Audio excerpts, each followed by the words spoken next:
Não tenho mais a fazer, mas o que posso farei pra demonstrar o tamanho da gratidão,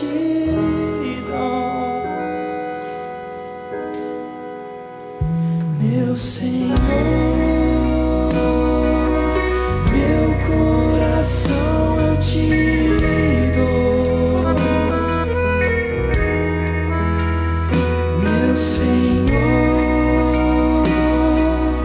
toda a minha vida te dou. Venho por inteiro, pois encheste todo o vazio. Quero ser o que sonhaste pra mim.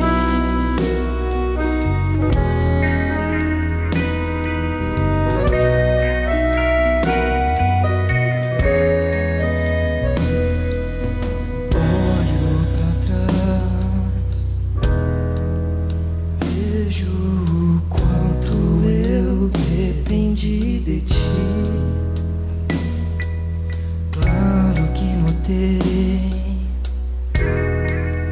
Tu me seguiste até quando eu te deixei.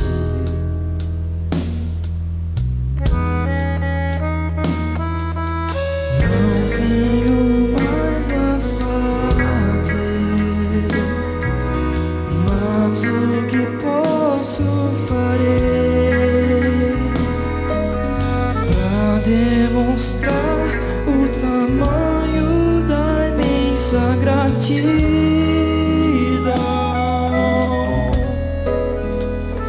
meu Senhor. Meu coração eu te dou, meu Senhor, toda a minha vida te dou. Venho por inteiro, pois encheste todo o vazio. Quero ser o que sonhaste pra mim.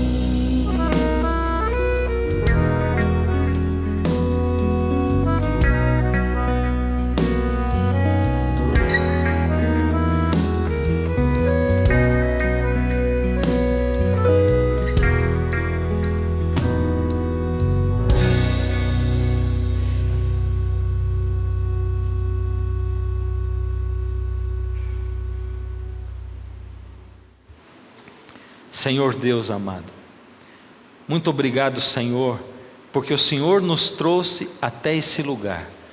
Obrigado, Senhor, porque nós estamos em contato com a Sua palavra. Que ela seja nesse momento luz para o nosso caminho.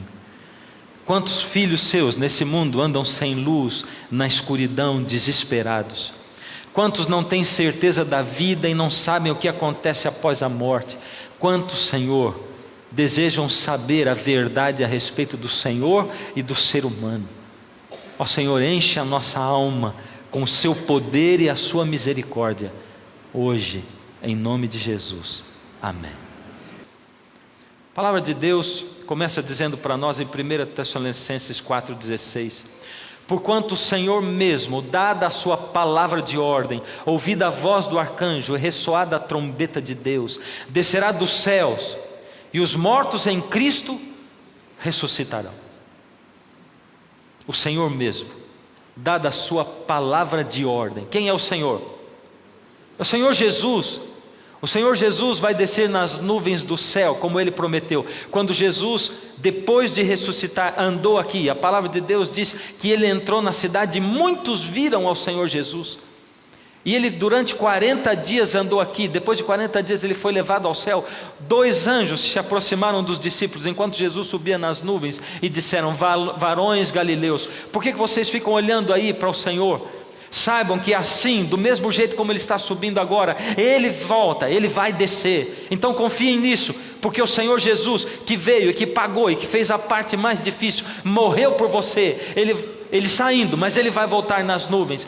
E aquele dia, o Senhor Jesus, daqui a pouco, vai aparecer nas nuvens do céu, como Ele subiu.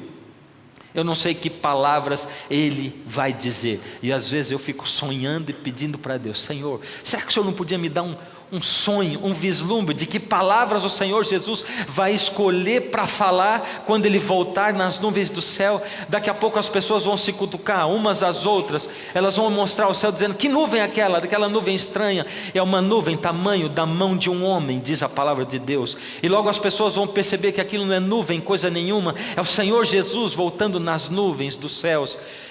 E o Senhor Jesus vem sentado no seu trono, na sua cabeça não uma coroa de espinho, mas uma coroa de ouro. Ele tem na sua mão o cetro, a foice. Ele vem para a colheita, Ele vem colher aqueles que pertencem a Ele e que ganharam a salvação de graça, baseados e confiados no sangue precioso do Senhor Jesus, derramado na cruz do Calvário. E o Senhor fala, e quando o Senhor fala, eu não sei que palavras, eu sonho com elas. A voz do Senhor Jesus entra nas entranhas da terra, nas fendas das rochas. E o que acontece? Os mortos em Cristo ressuscitam. Dá para imaginar essa cena? Dá para imaginar a terra se revolvendo e milhares deles descendo as colinas, andando pelos vales. São mães e filhos se reencontrando, são famílias inteiras se abraçando, os anjos conduzindo, cada um ao destino dos seus, cada um para se encontrar com os seus, todos eles reunidos diante do Senhor Jesus. Que cena maravilhosa!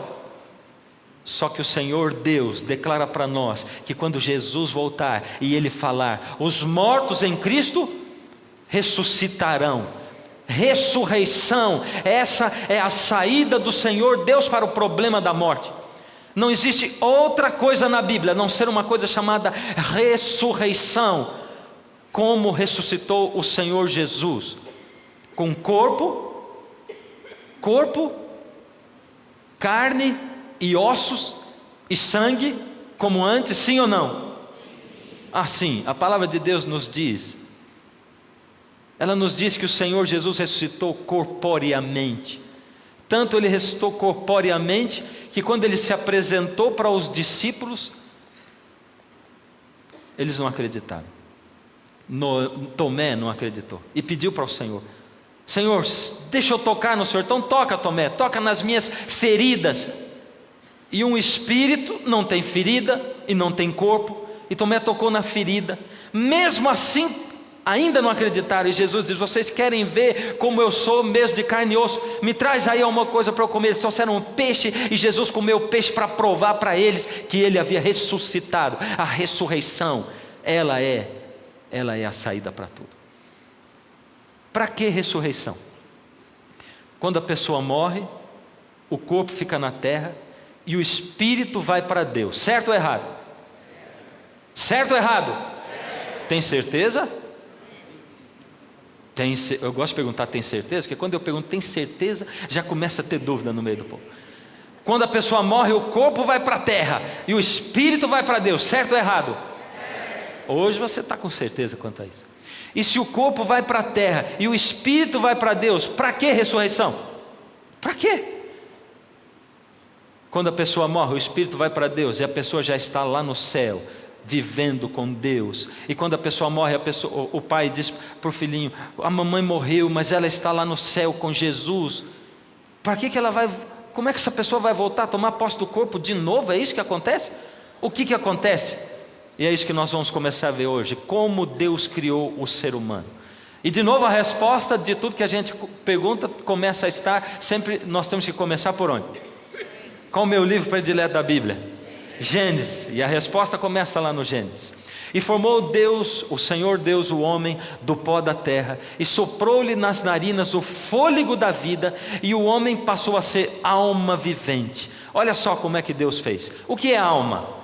A Bíblia mesma explica o que é alma. Gênesis 46, 27. E os filhos de José, que lhe nasceram no Egito, eram 2. Todas as pessoas da casa de Jacó que vieram para o Egito foram 70 almas. 70 almas. Quer dizer que quando José veio do Egito com a família dele, ele veio acompanhado de 70 almas. É assim? Não, não é. A Bíblia não está falando isso. Está dizendo aqui, 70, todas as pessoas da casa de Jacó que vieram foram 70 almas. 70 almas. A alma é imortal. O que a Bíblia diz a respeito da alma? Eis que todas as almas são minhas. Deus está dizendo em Ezequiel 18:4. Como o é a alma do Pai, assim também é a alma do Filho. A alma do Filho é minha. A alma que pecar, essa morrerá. Uau! Então a palavra de Deus está dizendo que a alma não é imortal, porque a alma que pecar, José trouxe a família, pessoas, 70 o quê? Almas, 70 almas, 70 pessoas, e está dizendo que a alma que pecar, essa morrerá. Então, será que a Bíblia está querendo me dizer, ou ela está me dizendo que a alma é uma pessoa, ou seja, uma pessoa é uma alma? Será que é isso? Sim ou não? Sim. Tem certeza? Vamos continuar pesquisando a Bíblia. Qual foi o material que Deus utilizou para criar o ser humano? Que coisa interessante, a Bíblia diz que Deus criou o homem do pó da terra e soprou nas suas narinas o fôlego de vida. Então nós vemos na terra, a terra tem quanto por cento de água? E 30% de outros materiais. 70% do planeta Terra é de água. E no corpo humano, qual é a porcentagem de água? 70%, e os outros 30% de outros componentes. Quais são os outros componentes que estão? Os 30% restantes são formados de oxigênio. 65% do nosso corpo, ou desses 30%, é de oxigênio. Carbono 18%, hidrogênio 10%, nitrogênio 3%, cálcio 2%, potássio 0,35%, e o restinho que sobrou de outros componentes. Deus é maravilhoso mesmo, é ou não é? O Senhor Deus é maravilhoso. Se Ele arrancou o homem do pó da terra, e a terra tem 70% de água, Ele diz: eu vou botar 70% de água no corpo humano também, e o resto que sobrar, 30%, está aí. E você encontra todos esses componentes na terra também. Por isso que quando você planta um vegetal, uma fruta, um grão aqui, e você encontra ferro no feijão, você encontra cálcio no não sei o que, e assim por diante, que eu não sei mesmo. Mas as plantas têm todos esses componentes, e quando você come, você vai repondo, você repõe tudo isso aí. O Senhor Deus é maravilhoso. Deus formou o homem do pó da terra e soprou nas suas narinas o fôlego da vida, e o homem foi feito, ele foi feito alma vivente. Olha só, se a gente pudesse colocar um filminho e Deus se aproximasse, fizesse o homem e soprasse, e o homem, alma vivente. Uau, alma vivente. Isso quer dizer o seguinte, vou chamar vocês para fazerem algumas contas matemáticas comigo. 1 mais 2 igual a? Gente, vocês são muito bons em matemática. 1 mais 2 igual a 3. Eu não vou muito além disso não, porque eu não sou bom de matemática. 1 mais nada igual a? Acertaram? De novo? Que maravilha. Nada mais 2 igual a? 2. Também acertaram? Que maravilha. Por que eu estou fazendo essas continhas? Vamos ver. Então vamos comparar. O que diz ali? Que o homem, Deus formou o homem do pó da terra, soprou na sua narina o fôlego da vida, e ele foi feito alma vivente. Pó mais fôlego igual a alma. Quando falta o fôlego de vida, o pó mais nada, porque o fôlego saiu, isso é igual a quê? É igual a pó. Acertaram? E se a gente tivesse só o fôlego da vida e não tivesse o pó, seria igual a quê? Igual a fôlego. E o que é esse fôlego? Fôlego é igual a espírito. Certo ou errado? Certo ou errado? Certo, fôlego é igual a espírito. O que é esse espírito? A Bíblia nos fala o que é esse espírito. E a Bíblia diz o seguinte: espírito na Bíblia tem duas palavras usadas. O Antigo Testamento foi escrito em hebraico e pequena parte em aramaico, e o Novo Testamento foi escrito em grego. Por isso, quando fala a palavra espírito na Bíblia, lá no hebraico o termo é nefesh, e quando fala grego o termo é pneuma. Os dois querem dizer a mesma coisa. Pneuma está ligado com o quê? O Senhor Deus diz assim: o que volta para Deus, e o pó volte para a terra como era, e o espírito volte para Deus que o deu. Aqui é que está o segredo. O homem, ele é pó, corpo, mais espírito, fôlego da vida, e ele é uma alma vivente, e alma é uma pessoa. Por isso que quando a gente batiza alguém, a gente diz: olha, hoje se batizou uma alma, uma pessoa, um ser humano. Você entende isso? Agora, a Bíblia de Deus, lá em Eclesiastes 12:7, está dizendo que quando o homem morre, o pó volta para a terra, mas o fôlego, que a Bíblia diz que é espírito, volta para Deus. Certo? Certo ou errado? Pneuma tem uma ligação interessante, porque pneuma, ela é sopro, ar, vento. E a gente tem algumas palavras em português. Por exemplo, pneumonia. Por que é pneumonia? Porque é problema no pulmão, e ali tem ar. E aquele que a gente bota no carro para rodar é o que? O pneu. Por que ele chama pneu? O que ele tem dentro dele? Ele tem ar. Isso é origem grega. Essas palavras são origem grega. Então Deus disse que o espírito que volta para Deus, esse espírito tem consciência? Será que ele tem consciência? Sim ou não? Certeza? Você tem certeza? A Bíblia tem que responder. Eclesiastes 9:5. Porque os vivos sabem que hão de morrer, mas os mortos não sabem de coisa alguma, nem tampouco têm eles recompensa, porque a sua memória jaz no esquecimento. A palavra de Deus está dizendo que os vivos sabem que vão morrer, mas os mortos não sabem de coisa nenhuma. A palavra de Deus nos esclarece ainda mais. Ela diz o seguinte: tal como nuvem se desfaz e passa, aquele que desce à sepultura jamais tornará a subir, nunca mais tornará a sua casa. Jó 7, verso 9. Tem mais. Gênesis 3:19. Do suor do teu rosto comerás o teu pão, até que tornes a terra, pois dela fostes tomado, porque tu és pó, e ao pó voltarás. Será que eu devo consultar os mortos para saber alguma coisa? Para saber o futuro?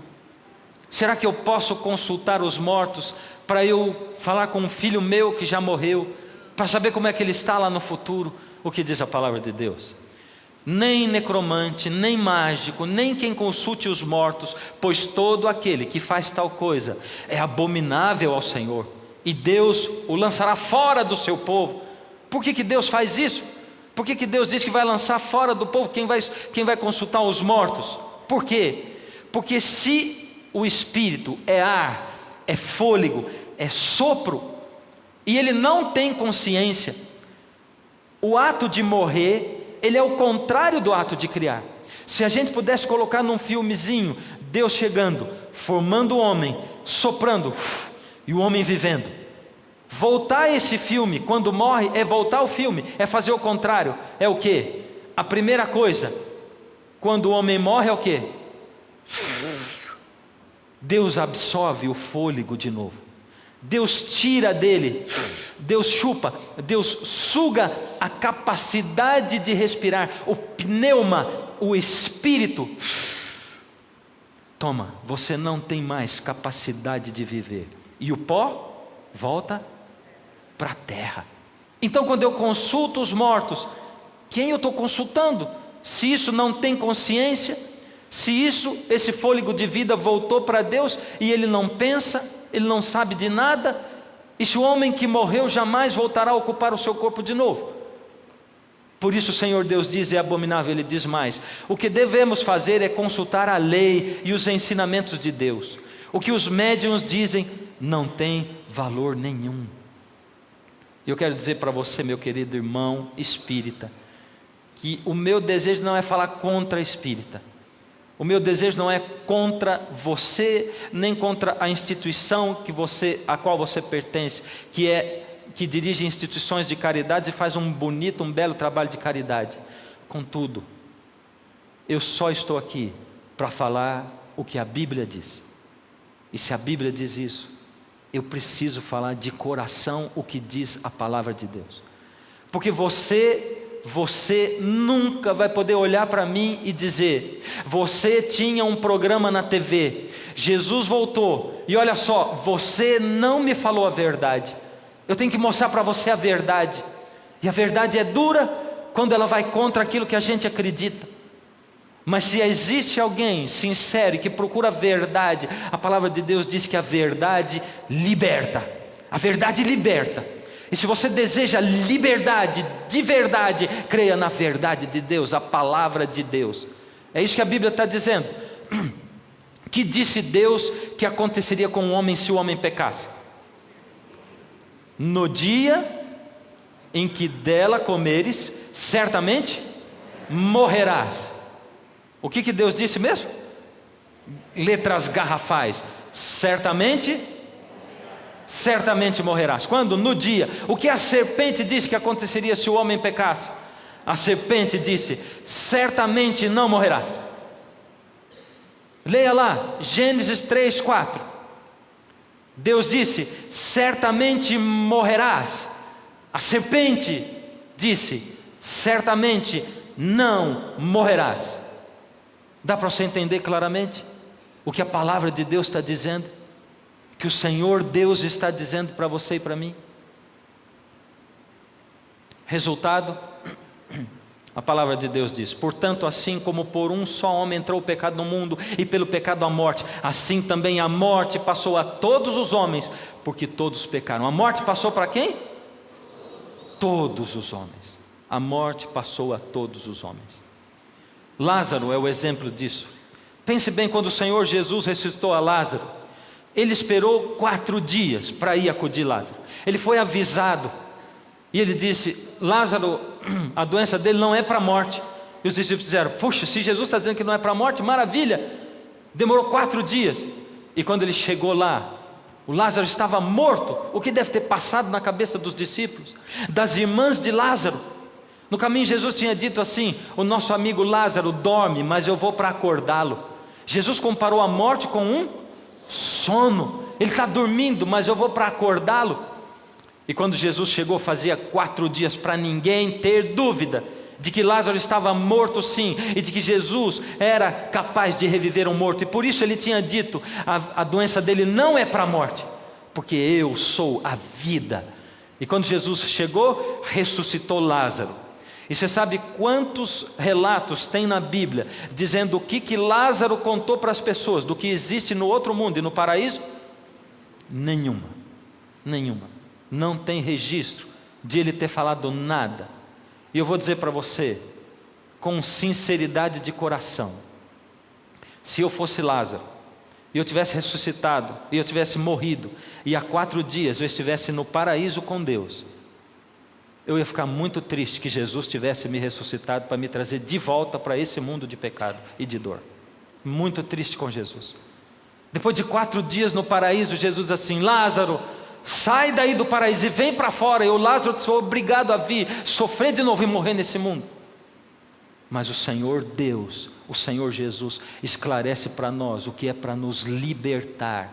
Ele diz: eu sou o caminho, a verdade e a vida. Aquele que estiver morto, eu sou a ressurreição e a vida. Se crer em mim, ainda que estiver morto, viverá. É isso que vai acontecer. Há um tempo atrás, tem Jesus também. Jesus é o nosso exemplo. E Jesus fez questão de morrer, aguardou na sepultura e ressuscitou. Morreu e ressuscitou. E Ele é o nosso exemplo. Será que isso não significa nada para nós, cristãos? Porque se Jesus foi tão minucioso que ele até se batizou para dar o exemplo. Jesus precisava ser batizado, mas ele chegou para João, e João disse: eu não sou digno nem de desatar as suas sandálias. E Jesus diz: é necessário que isso aconteça para que tudo que está escrito a respeito de mim se cumpra. É necessário, João, para eu dar o exemplo para todos saberem que têm que ser batizados, é necessário. Será que Jesus também não deu o exemplo quando ele permaneceu na sepultura e ressuscitou? E alguns dizem assim: sim, mas Jesus esteve com o ladrão da cruz no paraíso, porque o ladrão estava ali morto, estava ali quase morrendo, e ele olhou para Jesus e disse: Senhor, lembra-te de mim quando entrares no teu reino. E Jesus disse: na verdade te digo que hoje estarás comigo no paraíso. Primeiro lugar, o que não existe em nenhum manuscrito, nenhum. Então é na verdade te digo, hoje estarás comigo no paraíso. Só que naquela época não tinha acentuação, não tinha vírgula, ponto, não tinha nada. E se eu mudar o ponto, a vírgula, muda tudo. Na verdade te digo, 2 pontos, estarás comigo no paraíso. Mudou ou não mudou? Na verdade te digo, tem hoje. Na verdade te digo hoje, estarás comigo no paraíso. Na verdade te digo, hoje estarás comigo no paraíso. Sentido diferente ou não? E como que eu sei que Jesus não esteve com ele no paraíso? Simples, porque quando o Senhor Jesus apareceu para Maria no sepulcro, e ela foi para abraçar Jesus, o Senhor disse: Maria, não me toque, porque eu ainda não subi para o Pai. Por isso Jesus não esteve com o ladrão no paraíso, e o que ele quis dizer foi: na verdade te digo, hoje estarás comigo no paraíso. Foi isso que ele falou. A palavra de Deus diz assim: porquanto o Senhor mesmo, dada a sua palavra de ordem, ouvida a voz do arcanjo, e ressoada a trombeta dos céus, de Deus, descerá dos céus, e os mortos em Cristo ressuscitarão primeiro. É isso que diz a palavra de Deus. O Senhor Jesus volta, chama, e os mortos em Cristo ressuscitarão primeiro. Depois, Paulo diz: nós, os vivos, os que ficarmos, seremos arrebatados juntamente com aqueles que ressuscitaram entre as nuvens, para o encontro com o Senhor Jesus nos ares, e assim estaremos para sempre com o Senhor. O Senhor Jesus volta, os mortos em Cristo ressuscitam com um corpo novo, glorificado. Depois os que estiverem vivos são transformados, e juntamente com aqueles, levados para encontrar com o Senhor nos ares. Mas esses são os mortos em Cristo. E os outros? O que vai acontecer? E aqueles que não estão em Cristo e que estão vivos na volta de Jesus, o que vai acontecer? E aqueles que morreram durante 6.000 anos de história de pecado nesse mundo, o que vai acontecer? E morreram longe de Jesus, o que acontece com eles? E os que estavam vivos? A palavra de Deus vai esclarecendo para nós. Isso aí está dizendo que, na verdade, a palavra de Deus continua: pelo contrário, serão sacerdotes de Deus e de Cristo, e reinarão com Ele 1000 anos. Deu para você entender? Primeira ressurreição, os que morreram em Cristo ressuscitam primeiro, e aí eles vão ser sacerdotes de Deus e de Cristo, e reinarão com Cristo durante 1000 anos. É o que diz a palavra de Deus. Dá uma olhada nisso aqui. Ali os eventos iniciais desse período de 1000 anos, e aqui os eventos finais. O que acontece ali no começo dos 1000 anos? A palavra de Deus começa a dizer assim: não vos maravilheis disto, porque vem a hora em que todos os que se acham nos túmulos ouvirão a voz de Deus e sairão. Opa, primeiro disse que os que morreram em Cristo, mas diz assim que vai chegar a hora em que todos vão ouvir e sairão. Como? De novo a palavra de Deus diz: os que tiverem feito o bem para a ressurreição da vida, e os que tiverem praticado o mal para a ressurreição do... a Bíblia diz que vai haver, quando Jesus voltar, duas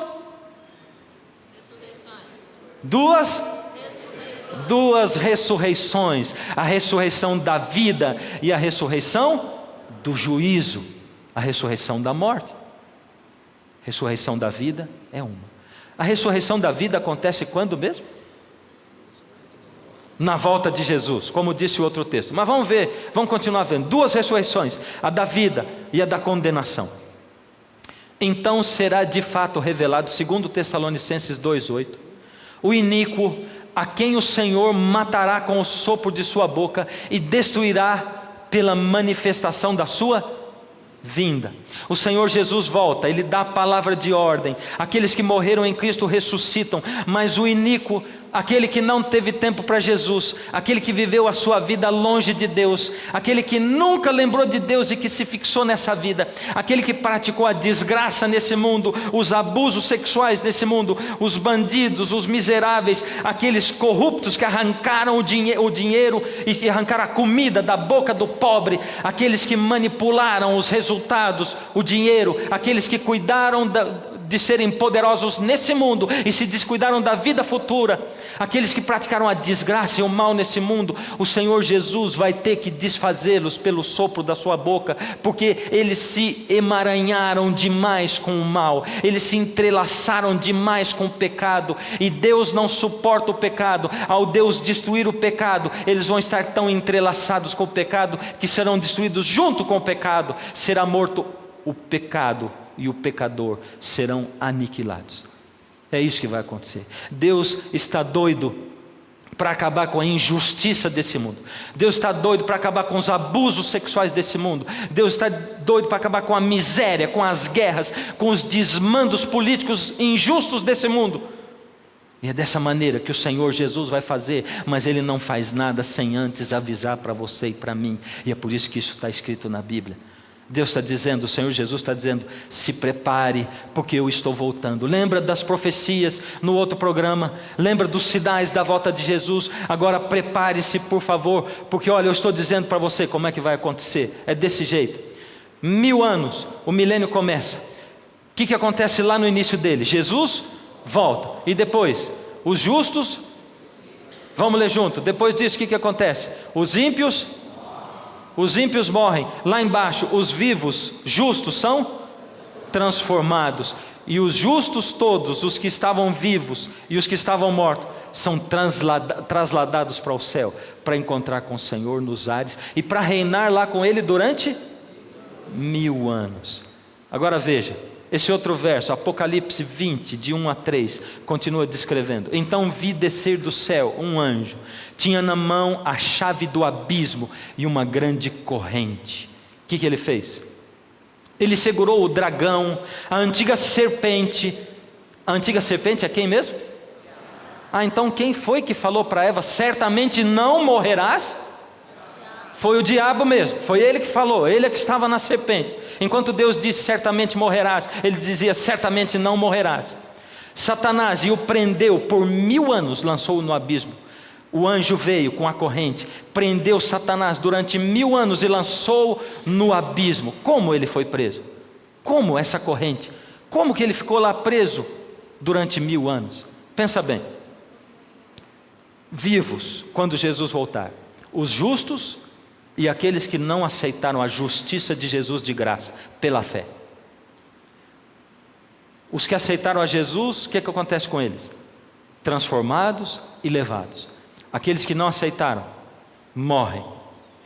Mortos, os justos e os ímpios. O que acontece com os justos que estão mortos? Ressuscitam. E junto com os que estavam vivos, levados para encontrar Jesus no ar. Quem ficou vivendo na terra? Quem ficou vivendo na terra? Ninguém. A quem Satanás vai tentar? A quem ele vai tentar? Ninguém. Ninguém. Por isso ele está o quê? Preso, amarrado com correntes. Durante quanto tempo? Durante 1000 anos. Você lembra do santuário? Lembra que no dia da expiação vinha primeiro um novilho para o sacerdote, e ele confessava os pecados sobre a cabeça do novilho, e ele sacrificava o novilho, para que ele pudesse ser perdoado dos pecados e pudesse interceder e entrar no lugar santíssimo sem pecado na presença de Deus. Você lembra que depois vinham 2 bodes, lançava a sorte sobre um e sobre outro. Um era para Deus, e esse era sacrificado, o pecado era confessado na cabeça daquele bode. O sangue dele era levado para dentro do lugar santíssimo, diante da arca do concerto, e aquela arca do concerto existia, porque lá dentro estava a lei de Deus, a vara de Arão e o maná. A lei pedia a morte do pecador, e Jesus, o mediador, se colocava, se interpunha entre a justiça de Deus e o pecador, para que a justiça de Deus não fulmine o pecador. E Jesus, no lugar santíssimo do santuário, está lá se interpondo, dizendo: eu morri por eles, e a justiça de Deus passa pelo filtro que é o Senhor Jesus. O outro bode, ele era Azazel, sobre ele era confessado a culpa do pecado, ele era o culpado de ter trazido o pecado por todo mundo, e esse não era morto, era carregado para o deserto, e lá no deserto ele morria de sede e de fome. E Satanás vai ficar 1000 anos preso nessa terra. E as coisas de Deus, o santuário, traz mínimos detalhes do que acontece hoje, do que aconteceu no passado, do que aconteceu com Jesus e do que vai acontecer no futuro. O Senhor Deus é maravilhoso na sua palavra, Ele é detalhista na sua palavra. O Senhor Deus é fantástico, é um Deus de amor e de misericórdia, e eu fico arrepiado quando eu estudo a palavra do Senhor. Agora veja, vamos recapitular. Fechou-se e pôs selo sobre ele, sobre o dragão, sobre Satanás, para que não mais enganasse as nações, até se completarem os 1000 anos. Durante os 1000 anos, o que vai acontecer? Lá embaixo, Satanás vai ficar preso, e a terra desolada. Mas antes disse que aqueles que foram ressuscitados, foram levados para o céu, para lá em cima serem o quê? Sacerdotes. O que mais? Sacerdotes com Cristo. Durante quanto tempo? 1000 anos. Durante 1000 anos, enquanto os ímpios estão mortos, Satanás sem ter a quem tentar, lá no céu, o Senhor Deus abre espaço, os livros se abrem, e Deus é um Deus tão maravilhoso, tão fantástico, um Deus de amor e de justiça, que Deus não sacramenta, Ele não desce o martelo de juiz, antes que Ele dê satisfação para o universo inteiro. Por que Deus vai deixar esses justos lá em cima 1000 anos com os livros abertos? É porque Deus não matou essas pessoas de uma vez por todas. Eles ainda têm, entre aspas, a possibilidade de se reviver, Eles ainda têm a possibilidade de ressuscitar.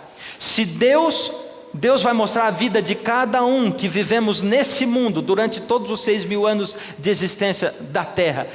Durante os 6.000 anos de existência de pecado na terra, Deus vai deixar todos lá no céu, durante 1000 anos, vendo como num filme a vida de todos, e Deus vai mostrar por que a cada um daqueles não foi para o céu. Os livros vão se abrir, os computadores, os HDs vão se abrir, e Deus vai mostrar em filme, e todos que estaremos, se Deus quiser, glória a Deus, lá no céu, vamos poder justificar e ver como Deus é justo, como Deus é maravilhoso, como Deus cumpre realmente, e Ele sabe o que é justiça. Deus vai prestar satisfação para você e para mim, Ele vai prestar satisfação para o universo inteiro, e só quando todos chegarem à conclusão e disserem: Deus é maravilhoso, Ele é justo, Ele deu 10.000 oportunidades, 1 milhão, 1 trilhão de oportunidades, Ele chamou 100.000 vezes cada um daqueles que estão lá embaixo, Ele deu oportunidades, Ele abriu portas, Ele chamou, Ele levou para culto, Ele falou através do sofrimento, Ele falou através da alegria, Ele deu bênçãos, Ele deu tanta coisa, chamou, falou em momentos decisivos da vida deles e disse: vocês precisam de Deus. Ele deu oportunidade, mas eles não quiseram.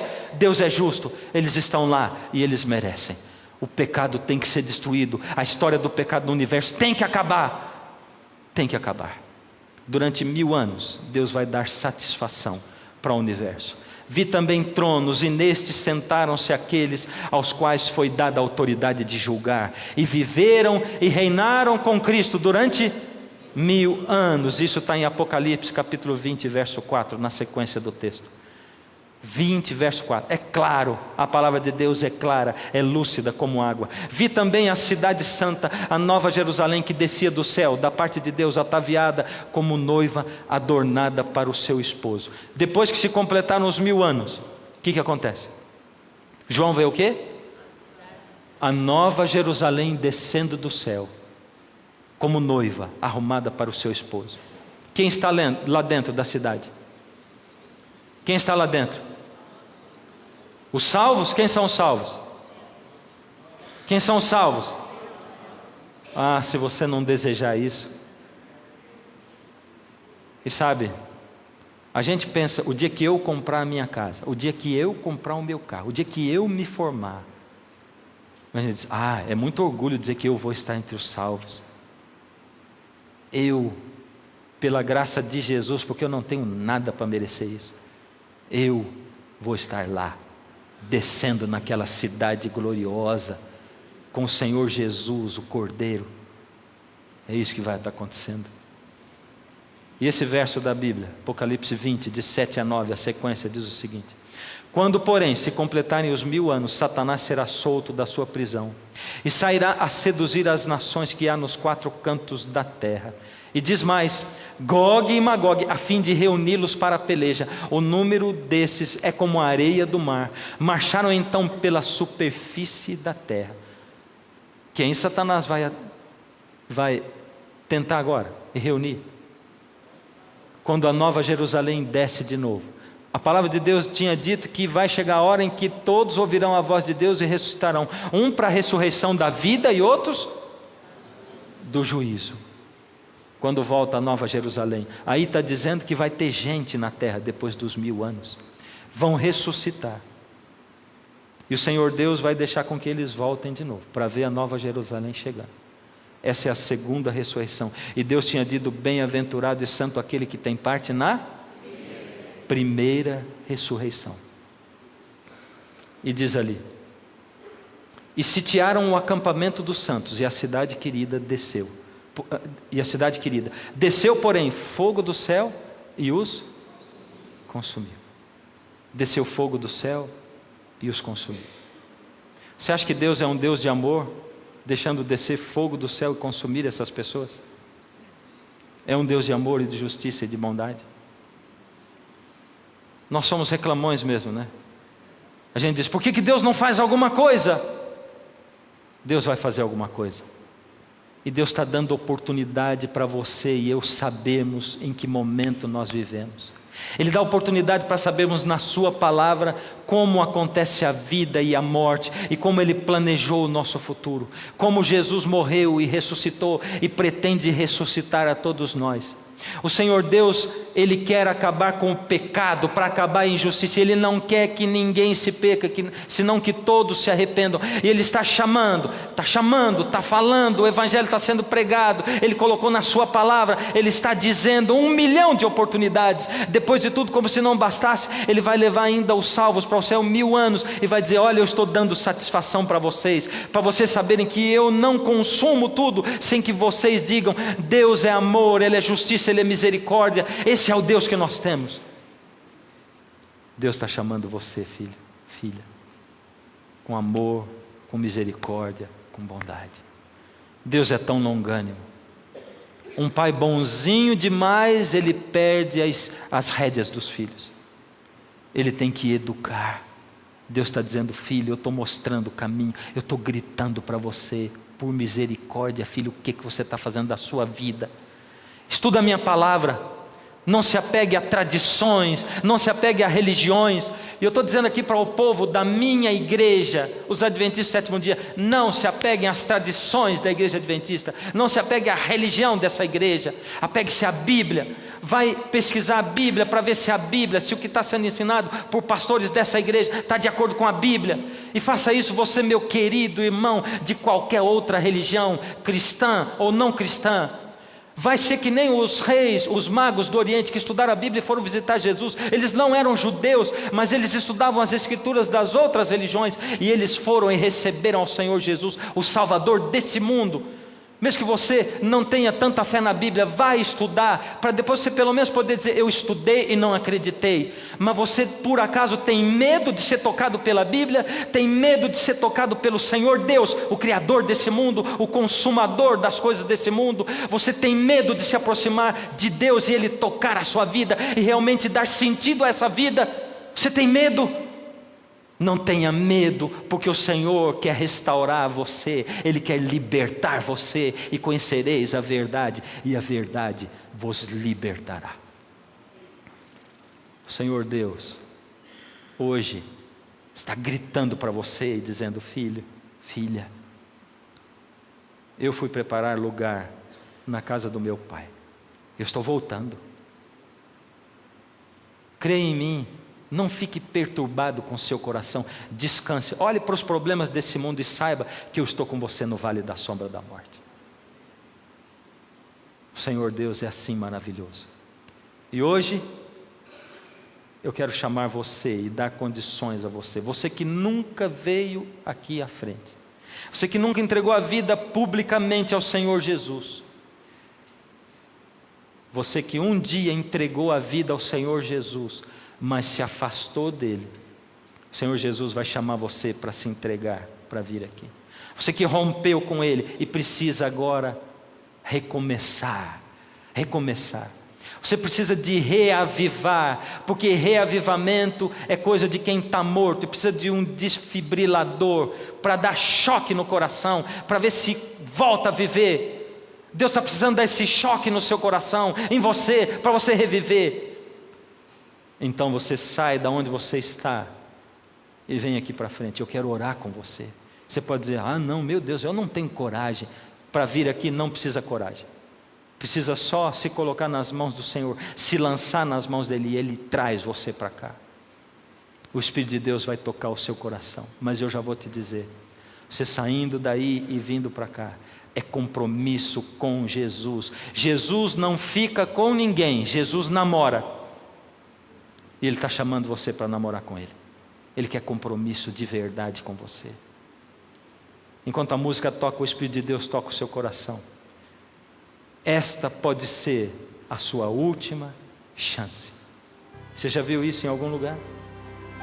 Esta pode ser a sua última chance. Daqui a pouco o Senhor vem nas nuvens. Uma cena maravilhosa. O Senhor está voltando. Já podemos sentir a chegada dEle, a presença dEle. Quem sabe nós podíamos rogar ao Senhor nessa noite e dizer, com as nossas palavras, do nosso jeito, clamar e pedir. Ó Pai, eu queria tanto ver o meu Senhor descer, vindo me encontrar. Posso até imaginar a refulgente glória do Senhor Jesus, transpondo as brancas nuvens no mais puro azul, onde nem sul nem norte existirá, e em meio a lágrimas, sorrisos de alegria e de prazer. Eu que era cego agora posso ver, contemplar, enfim. Por isso eu canto glória, glória, glória ao Autor da minha fé. Glória,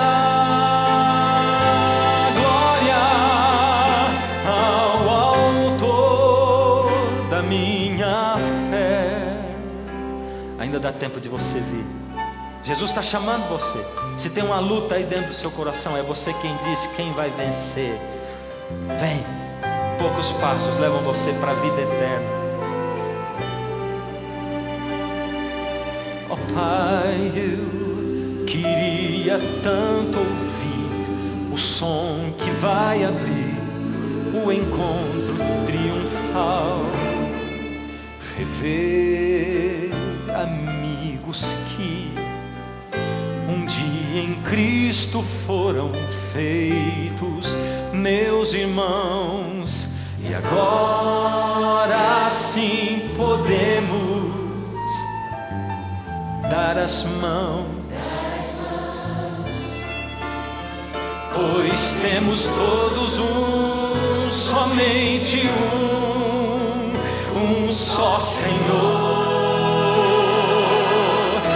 E eis o consolo que envolve a minha vida, o meu Senhor Jesus, que foi morto, sim, naquela cruz, voltará,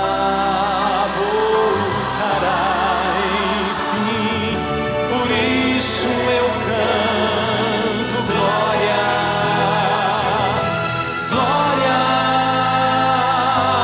glória ao Autor da minha fé. Glória, glória ao Autor da minha fé. Esses são os últimos segundos que você tem tempo para sair daí e vem para cá. Quem sabe essa é a sua última chance. Quem sabe o Senhor está indicando o caminho agora. É a última vez que Ele chama você. É momento de vir agora. Não dá tempo para deixar para depois. E nós vamos poder sonhar com aquele dia enquanto vamos nos unir com os anjos e cantar um coro mais ou menos assim: glória ao Senhor, glória ao Senhor, glória ao Senhor, o Autor da minha fé. Glória ao Senhor, glória ao Senhor, o Autor da minha fé. Glória ao Senhor, glória ao Senhor, glória ao Senhor, o Autor da minha fé. Glória ao Senhor, glória ao Senhor, o Autor da minha fé.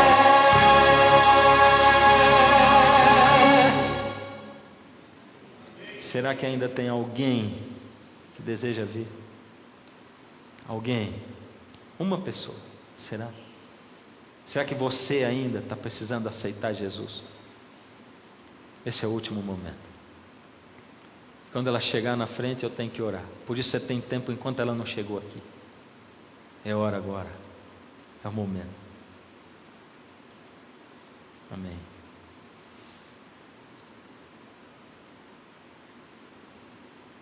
Se você quiser vir ainda, dá para vir durante a oração. Mas não fique aí sentado. Não fique. Mesmo que eu comece a orar, sai daí e vem para cá. Anda aí no meio do povo, no meio da oração, mas chega aqui nesse lugar. Se Jesus está convidando, não fica aí. Feche os olhos. Deus amado, ó Senhor Deus, a sua palavra é maravilhosa, minuciosa. Tantas vezes, Senhor, ela vem de encontro, bate contra as nossas tradições, aquilo no que sempre acreditamos. Mas, Senhor, nos dá a todos nós mente aberta, espírito aberto, coração aberto, para recebermos simplesmente a verdade. Não permita, Senhor, que sejamos enganados por seres humanos. Não permita que eu engane a ninguém. Não permita, Senhor, que sejamos enganados por falsas tradições. Mas, Senhor, ao bebermos da Tua palavra, verdade pura, revigora a nossa alma. Aceita, Senhor, a entrega dessas pessoas que aqui estão, daqueles milhares e milhares que estão nas suas casas. Aceita a entrega, Senhor. Toma-nos nas Tuas mãos. por toda a eternidade. Toca, Senhor, ainda aqueles que não conseguiram se levantar, que eles tenham tempo, em nome de Jesus. Amém, Senhor. Amém.